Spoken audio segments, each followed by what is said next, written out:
गुणधर्म आहे मातीचा भौतिक गुणधर्म. आता हा भौतिक गुणधर्म कोणत्याही प्रयोगशाळेमध्ये जर गेलात तरी कुणी तपासून देणार नाही.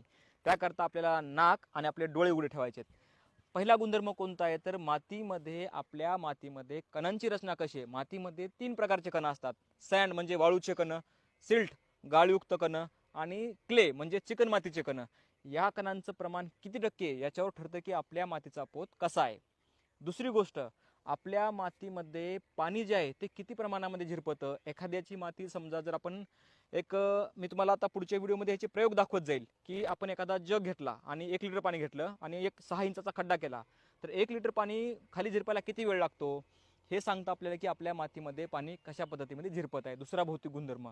तिसरा भौतिक गुणधर्म सांगतो की आपली माती किती कडक होत आहे. आता मातीचं स्ट्रक्चर जर बघायला गेलं तर जर आपली माती फार कडक होत आहे ह्याचा अर्थ होतो की आपल्या मातीचा जो हवा आणि पाणी खेळण्याचा जो बॅलन्स आहे तो कुठेतरी बिघडत आहे. मग हा जर बॅलन्स बिघडला तर झाडांचे जे पिकं म्हणजे झाडांची जी मुळं आहेत त्यांची वाढ व्यवस्थित होत नाही. तर आपल्याला ह्या तिसऱ्या गुणधर्मावर आपल्याला काम करावं लागेल. हे झाले